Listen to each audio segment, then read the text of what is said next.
Shalom. Menjaga hati hari-hari ini bukanlah hal yang mudah, karena situasi yang sulit hari-hari ini membuat kita menjadi putus asa.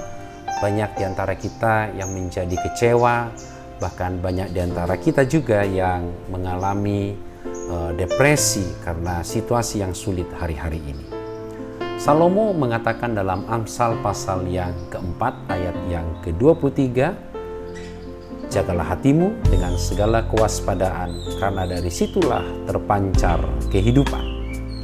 Dalam terjemahan lama, ayat ini dipakai dengan kata, peliharakanlah hatimu terlebih daripada segala yang patut dipeliharakan. Saya meyakini kita butuh segala sesuatu yang kita perlukan. Butuh makan, butuh tempat tinggal, butuh kepastian akan masa depan. Tetapi nasihat dari Salomo ini kepada kita semua, saudaraku sekalian, bahwa kita perlu menjaga hati kita. Kita perlu berespon dengan baik. Waktu yang kita habiskan di rumah, karena hari-hari ini kita banyak stay at home, itu sebenarnya justru membawa kita kepada banyak pengalaman, banyak hal-hal yang perlu kita pelajari agar kita mampu dikuatkan untuk menjaga hati kita. Apa yang harus kita lakukan untuk menjaga hati kita, Bapak Ibu Saudaraku sekalian? Yang pertama adalah mari kita membersihkan hati kita dari semua kepahitan. Paulus mengatakan kepada jemaat Tesalonika dalam 1 Tesalonika 5 ayat yang ke-15, dia menyebutkan di sana, jangan ada orang yang membalas yang jahat dengan yang jahat. Saudaraku sekalian, hari-hari ini ketika kita di rumah, tentu kita bertemu dengan, setiap hari kita ketemu dengan anak kita, dengan pasangan kita, dengan saudara-saudara kita yang ada di rumah. Apakah di rumah kita ada kasih mesra?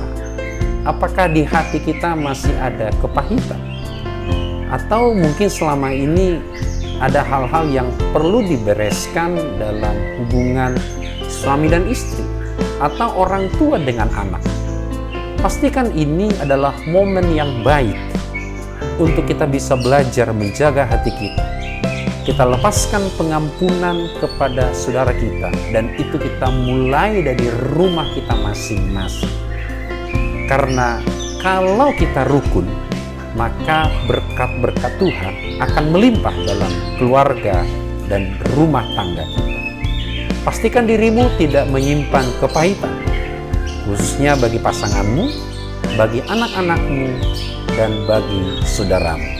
Ini adalah waktu yang sangat baik untuk kita bisa menjaga hati kita.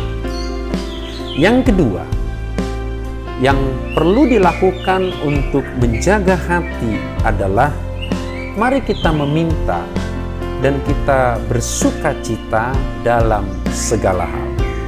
Paulus juga mengatakan kepada jemaat Tesalonika dalam pasal 5 ayat yang ke-16, bersukacitalah senantiasa. Saudaraku, kapan terakhir Anda tertawa bersama dengan anak-anak atau dengan pasangan Anda? Hal ini menjadi baik untuk kita renungkan bersama.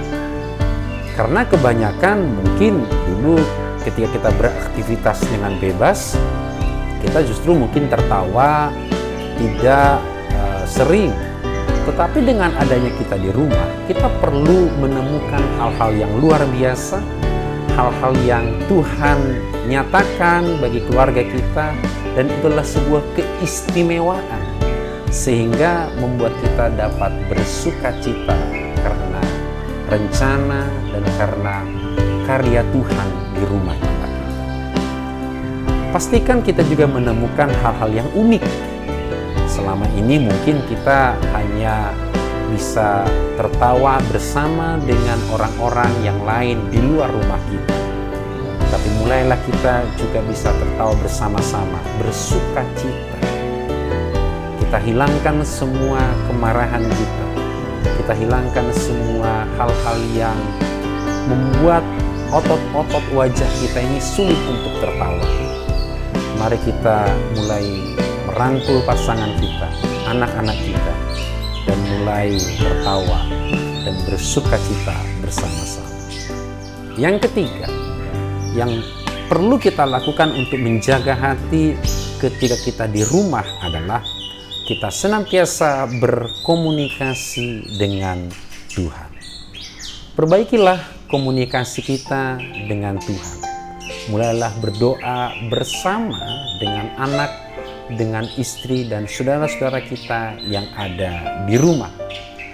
Tuhan akan hadir dan akan menyatakan kemuliaan-Nya bagi keluarga, bagi rumah tangga, bagi pernikahan, di mana sepakat 2-3 orang berkumpul dalam nama Tuhan. Dia hadir dan Dia menyatakan dirinya di sana. Kalau Tuhan hadir di rumah tangga kita, apapun yang kita minta, apapun yang kita sedang pergumulkan hari-hari ini, Dia ada di sana dan akan menolong, menjawab semua doa-doa kita. Yang keempat adalah mari kita bersyukur dalam segala keadaan. Di ayat 18 dalam 1 Tesalonika 5 di sana dikatakan mengucap syukurlah dalam segala hal. Karena itulah yang dikehendaki Allah dalam Kristus Yesus bagi kamu. Mungkin kita sedang mengalami kesulitan, ada hal-hal yang tidak biasa yang sedang terjadi dalam ekonomi rumah kita, dalam kehidupan pernikahan kita hari-hari ini. Tidak biasa.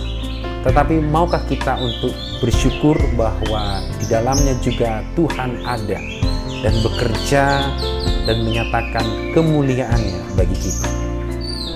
Mengucap syukur berarti menyadari bahwa semua yang kita punya, semua yang kita alami, di dalamnya kita merasa cukup dan merasa puas dengan semua karya Tuhan.